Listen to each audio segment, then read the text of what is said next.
할렐루야, 성도 여러분 안녕하세요. 오늘은 베드로전서 5장 1절에서 14절까지의 말씀으로 너희에게 평강이 있을지어다 라는 제목으로 은혜 말씀을 나눠보기 원합니다.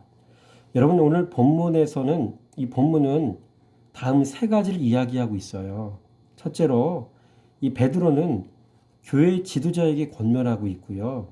또 베드로는 교회 젊은이들에게도 교훈하고 있습니다. 그리고 여기에 이어서 이 베드로는 교회의 모든 구성원들에게도 또 권면하고 있습니다. 뭐라고 권면하고 있는지 아세요? 근신하라, 깨어라, 마귀를 대적하라.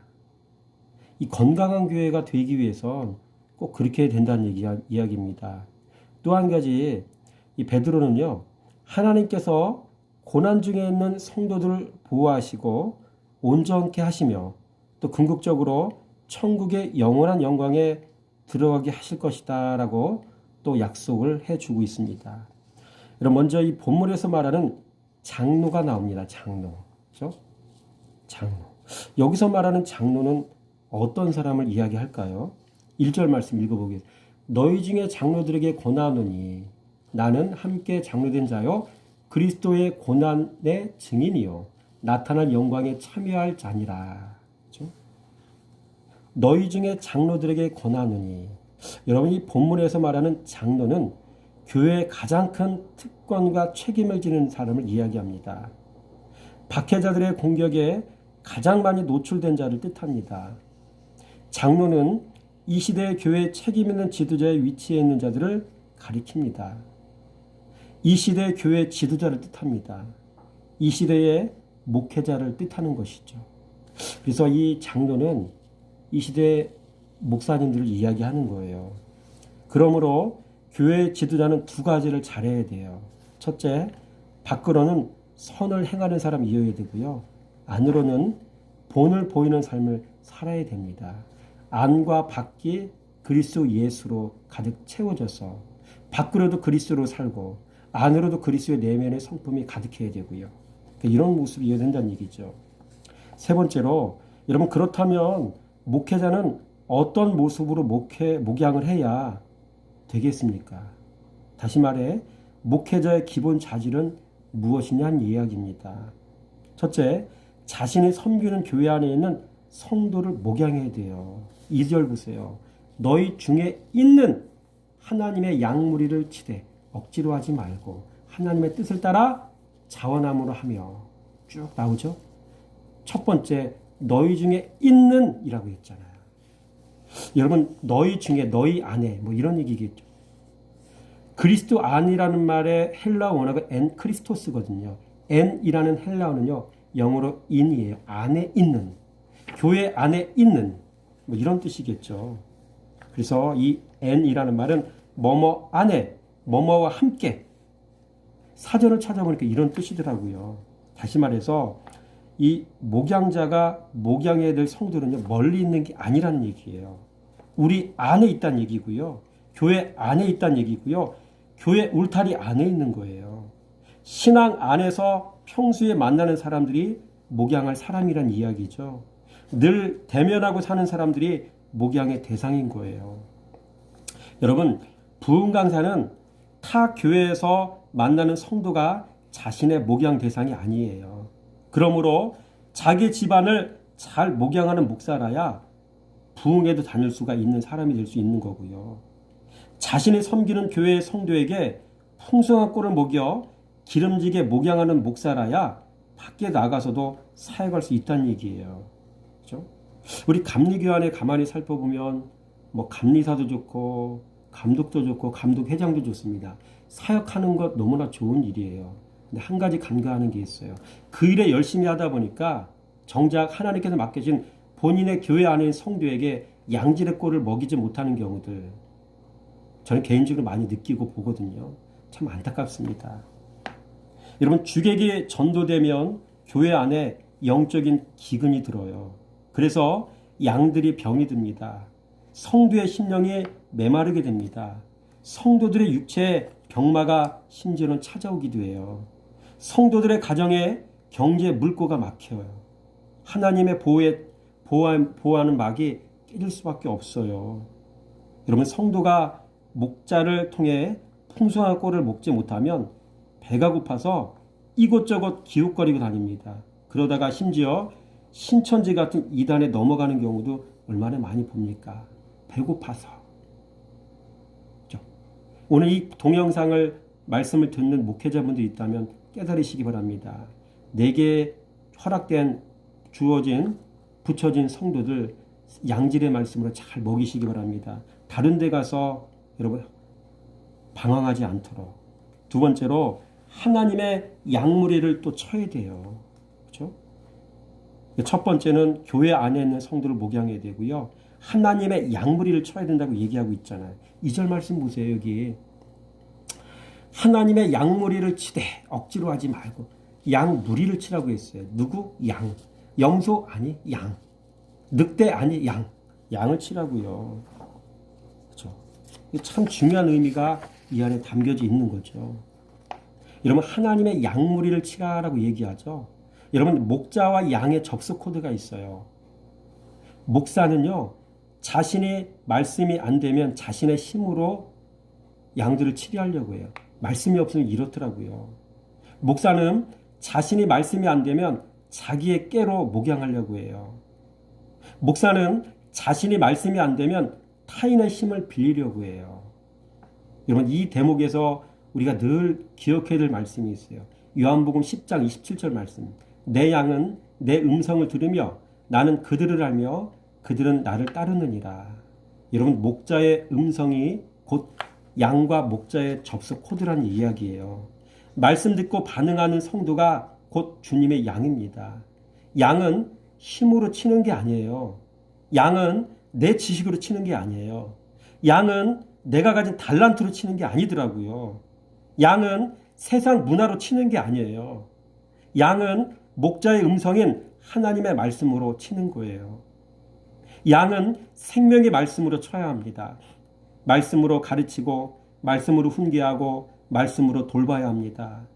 그래서 양을 친다는 말은 곧 말씀 가르치고 말씀 먹이고 말씀으로 훈계하고 말씀으로 돌본다는 말입니다. 그래서 말씀이 아니면 양식이 아니에요. 말씀이 아니면 목양이 아니에요. 이루어질 수가 없어요. 당신의 지도자를 세울 때 하나님은 반드시 말씀으로 트레이닝시킨, 훈련시킨 목자를 세우셔요. 그 말씀으로 세워진 목자라야 목양을 감당할 수가 있는 거예요. 이 이치와 원리를 여러분 목회자들은 잘 알아야 되고, 성도도 이런 목회자를 위해서 여러분 이런 목회자를 만나기 위해서 기도하셔야 되고요. 내가 섬기는 교회 목회자를 위해서 또 그렇게 기도해야 될지 믿습니다. 또한 세 번째로 하나님의 뜻을 따라 자원함으로 목양을 해야 돼요. 2절 말씀 다시 보세요. 뭐라고 있어요? 하나님의 양무리를 치되 억지로 하지 말고 하나님의 뜻을 따라 자원하는 마음으로, 자원함으로 하며, 이렇게 써 있잖아요. 여러분, 여기서 하나님의 뜻, 영어로 will, 이 하나님의 뜻은요, 헬라어 원어로 델레마예요. 델레마. 뜻이 뭐냐면 의도, intention, 목적, 소원, 바람, 의지, 이런 뜻이 있어요. 그래서 하나님의 뜻을 모르면 인생이 딜레마에 빠지는 거예요.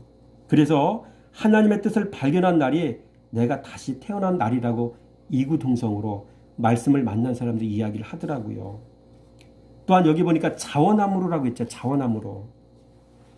에쿠시오스, 뜻이 뭐예요? 자발적으로, 자진하여, 마음에서 원하여, 이런 뜻이에요.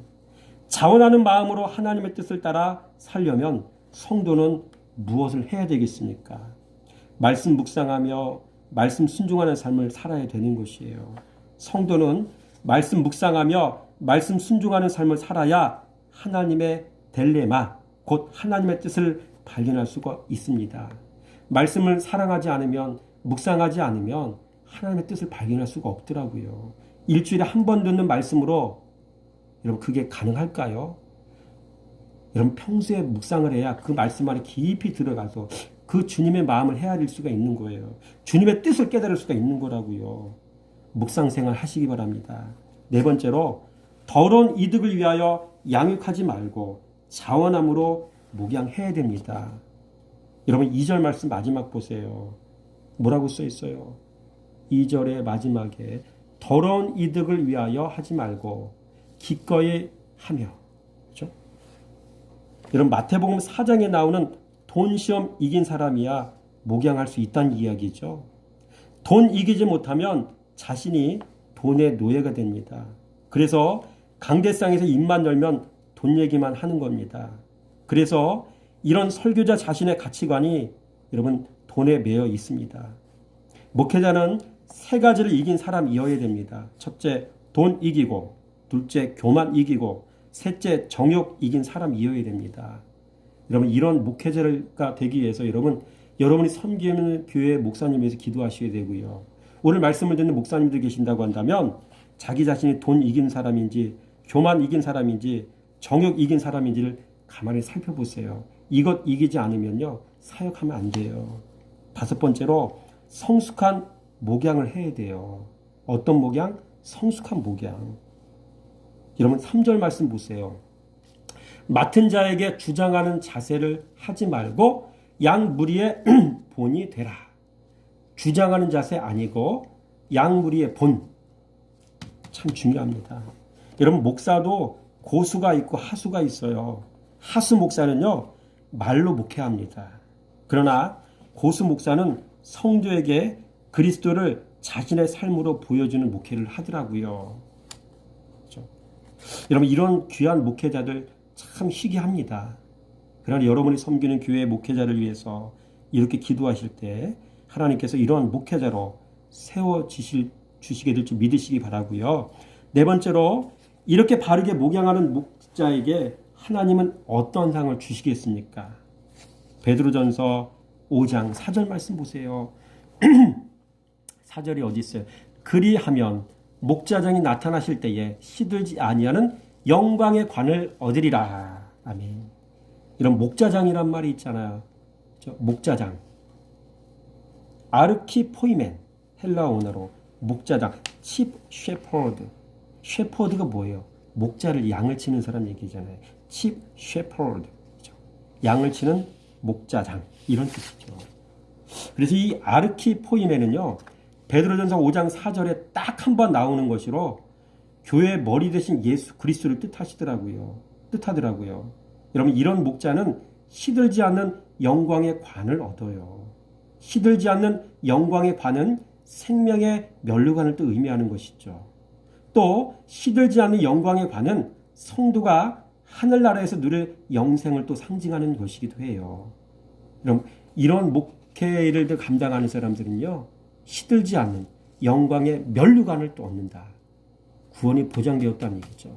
다른 말로 이렇게 하지 않으면 지도자 자신도 목사 자신도 구원 얻을 수 없다는 얘기가 되는 거예요. 이 말씀을 들여다보면 저도 목사하지만 두렵고 떨리더라고요. 주는 말씀이 너무나 정확하기 때문에 거기에 따라서 함량 미달이면 주님은 퀘스천 마크를 찍으신다는 얘기예요. 기다리실 수밖에 없다는 얘기예요. 잘할 때까지. 그렇죠? 그러니까 목회자도 그러하고요. 성도는 또 어떻겠습니까? 마찬가지예요. 그러니까 바른 지도자에게서 바른 그리스도를 배우는 지혜가 여러분들에게 있어지길 원합니다. 또한 시들지 않는 영광의 면류관을 얻기 위해 목양하는 목회자를 성도는 어떻게 대해야 되겠습니까? 지도자가 바로 세워졌어요. 목회를 잘해요. 이 지도자를, 이 목회자를 성도는 어떻게 대해야 되겠느냐는 이야기입니다. 어떤 모습으로 그 지도자를 따라가야 되겠느냐 이 말이죠. 첫째로 교회 지도자에게 순종해야 돼요. 5절 말씀 보세요. 젊은 자들의 영향력을 교회에서 미칠 수 있는 그런 지위에 있는 사람들이 얘기하는 것이겠죠. 이와 같이 장로들에게 순종하고 이와 같이 목회자들에게 목사에게 순종하고 주의 종에게 순종하고 그렇죠? 그리고 뭐래요? 서로 겸손으로 허리를 동이라. 하나님은 교만한 자를 대적하시되 겸손한 자들에게 은혜를 주시느니라. 여러분 말씀 거울을 손에 들고 다니면서 스스로 겸손의 자리에 내려가는 걸 배우시기 바랍니다. 여섯 번째로 여러분 성도는 어떤 모습으로 신앙생활 해야 되겠습니까? 첫째, 삶의 무게중심을 여호와께 맡기시기 바랍니다. 7절 말씀 보세요. 어디 있어요? 7절 말씀. 너희 염려를 다 주께 맡기라. 이렇게 있잖아요. 그러면 어떻게 돼요? 이는 그가 너희를 돌보심이라 라고 있잖아요. 두 번째로 근신하라 깨어라라고 이야기하고 있죠. 어디요? 8절 말씀 보세요. 8절이 어디 있습니까? 근신하라 깨어라. 그렇죠? 이렇게 되는 거예요. 여러분 근신하라는 말은요. 네프샤테 감정, 욕망, 염려 등에 대해서 자제하는 것을 뜻해요. 감정을 자제하고 욕망을 절제하고 염려를 갖다 버리고 이거 어떻게 될까요? 말씀 묵상을 하면 진리가 내 안에 들어오면 가능한 거예요. 그러니까 말씀이 아니면 안 되는 거예요. 깨어라고 또 얘기하잖아요. 깨어라. 그렇죠? 그레고레 사태. 육신적 나태에 대해 눈을 뜨고 경계하는 것을 의미합니다. 게으르지 말란 얘기죠. 여러분 신앙생활 하는데 자꾸 여러분 게으르면 안 돼요. 주님을 배울 수가 없어요. 부지런해야 돼요. 저도 새벽기도 갔다 온 다음에 6시부터 10시, 11시까지 오전에 계속 말씀 보며 묵상하는 이유가 이것 때문에 그래요. 부지런해야 돼. 그리스도를 배우려면. 목회를 알면 부지런해야 돼요. 예수를 알아야지 뭘 목회를 하든가 말든가 하지 않겠습니까? 셋째로 마귀를 대적해야 돼요. 마귀. 9절 말씀 보세요. 너는 믿음을 굳건하게 하여 그들을 대적하라. 이는 세상에는 너희 형제들 동일한 고난을 당한 줄을 알미라 라고 이야기하고 있죠. 그를 대적하라. 그렇죠? 대적하라 라고 이야기하고 있죠. 9절 말씀에. 이런 마귀를 사자에 비유하는 경우가 있어요. 왜 그럴까요? 마귀의 사나움과 공격적인 힘을 나타내고자 마귀를 사자에 비유해요. 마귀는 이렇게 우리를 넘어뜨리는다는 얘기예요. 사자처럼. 둘째로 마귀를 뱀에 비유할 때가 있죠. 마귀의 교활함을 나타내고자 이런 뱀에 비유하기도 해요. 또한 마귀의 사명이 뭔지 아십니까? 그리스도인들에게 무거운 박해를 가하여 그들로 하여금 믿음을 버리게 하여 결국 멸망시키는 것이 마귀의 주된 사명이에요. 여기에 속지 마시기 바랍니다. 마귀의 주특기가 있어요. 마귀는 비방하는 자예요. 마귀는 거짓 송사하는 존재예요.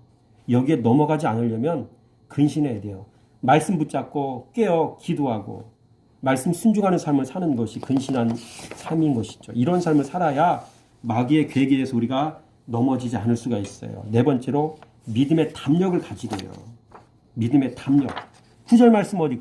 너희는 믿음을 굳건하게 하여 그들을 대적하라. 이는 세상에는 너희 형제를 동일한 고난을 당한 줄 압니다. 그렇죠? 너희는 믿음을 굳건하게 하여 그를 대적하라. 여러분 성도가 믿음의 담력을 가질 수 있는 방법이 뭘까요? 예수 생활하면 됩니다. 말씀 생활하면 됩니다. 진리 생활하면 됩니다. 묵상 생활하면 됩니다. 그렇죠? 여러분 이래서 말씀과 사랑하는 삶 살아가시어서 믿음의 담력을 소유하셔서 어떤 상황에도 사단마귀의 괴계에 넘어가지 않고 분별하고 대적해낼 수 있는 영역을 소유하시기 바랍니다. 다섯 번째로 고난을 기회로 삼으래요. 10절 말씀. 모든 은혜의 하나님과 그리스도 안에서 너희를 부르사 자기의 영원한 영광에 들어가게 하신 이가 잠깐 고난을 당한 너희를 친히 온전하게 하시며 굳건하게 하시며 강하게 하시며 털을 견고하게 하시리라 라고 이야기하고 있죠. 여러분 보세요. 잠깐 고난, 그 다음에 그 중에 온전하고 굳건하게 세움받고 강하게 되어지고 견고하게 되어지고. 여러분 성도는요. 이 잠깐 당하는 고난을 통해 이런 것들을 훈련받는 거예요. 그렇죠? 온실속에 피는 화초처럼 그렇게 안 돼요.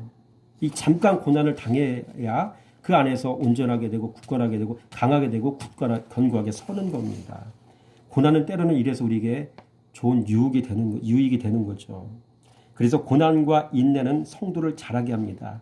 고난과 인내는 성도가 맺는 아름다운 열매의 밑거름이에요.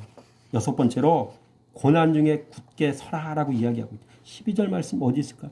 내가 신실한 형제로 이렇게 얘기하면서 이 은혜에 굳게 서라라고 이야기하잖아요. 굳게 서야 됩니다. 여러분 인내하는 믿음이라야 착하고 좋은 마음이에요. 그래서 누가복음 8장 15절 말씀. 좋은 땅에 있다는 것은 착하고 좋은 마음으로 말씀을 듣고 지키어 뭐로 인내로 결신하느니라. 인내가 빠지면 안 되는 거예요. 인내가 있어야 착하고 좋은 마음이에요. 두 번째로 인내하는 믿음이라야 구원도 받더라고요. 마가복음 14장 13장 13절 말씀 보니 끝까지 견디는 자는 구원을 받으리라. 견딤 곧 인내 없이는 구원이 이루어질 수가 없어요. 이 고난을 통한 인내가 그래서 중요한 거예요. 사람을 통해서 환경을 통해서 많은 고난이 오죠. 이겨내세요. 말씀 붙잡고 온전하게 세움받고 굳건하게 세움받고 강관하게 견고하게 세움받는 여러분이 되시길 마지막입니다. 여러분 이런 믿음으로 사는 성도에게는 어떤 은혜가 임할까요? 14절 말씀에 너희는 사랑에 입맞춤으로 서로 물안하라. 그리스도 안에 있는 너희 모든 이에게 평강이 있을지어다. 평강 있죠. 평강. 여러분 평강은 축제에서 교회의 주인 되신 증거죠. 이 과정을 통해 지도자 목사도 이렇게 목회를 하고 성도도 영향력을 미치는 성도도 교회에서 이렇게 신앙생활하고 섬기고 살아가면 신앙생활하면 그 증거가 평강이에요. 교회 안에 평강이 임해요. 여러분 또 이 평강은요. 주님께서 그 성도의 심령이 왕으로 임하신 증거가 되는 거예요. 교회 안에도 평강이 있죠. 성도의 심령에도 평강이 있죠. 신앙생활 잘하고 있고 그 교회 건강하고 그 성도 건강하다는 증거입니다. 보세요. 장로, 지도자. 성도는 이 장로, 지도자를 순종하고 말씀에 따라 순종하고 교회 성도들은 서로 간에 겸손하고 그 다음에 어떻게 스스로 겸손을 배우고 모든 걸 여호와께 맡기고 근신하고 깨어있고요. 말씀 사랑해서 믿음을 굳건하게 지키고 그죠? 나를 지켜야 되죠. 마음 지킴 얘기하는 거죠. 잠깐 고난 통해서 온전, 굳건, 강하게, 견고하게 이렇게 내 신앙을 다져가고 그러면 주님께서 이 굳건하게 서는 은혜를 주시는 거죠. 진리 위에. 그 심령, 그 증거로 심령의 평강, 교회의 평강, 가정 안의 평강의 축복이 임한다는 거예요. 여러분 이런 교회가 되기 위해서 여러분 자신도 성도로서 주님께서 맡기신 사명을 감당하시고 지도자를 위해서 이와 같이 되어지도 기도하시고 또 지도자, 목회자 자신도 이와 같이 내가 목회하고 있는 살펴보시고 이런 목회자가 되도록 힘쓰고 애쓰는 삶을 살아가는 은혜가 여러분 모두에게 있어지길 원합니다.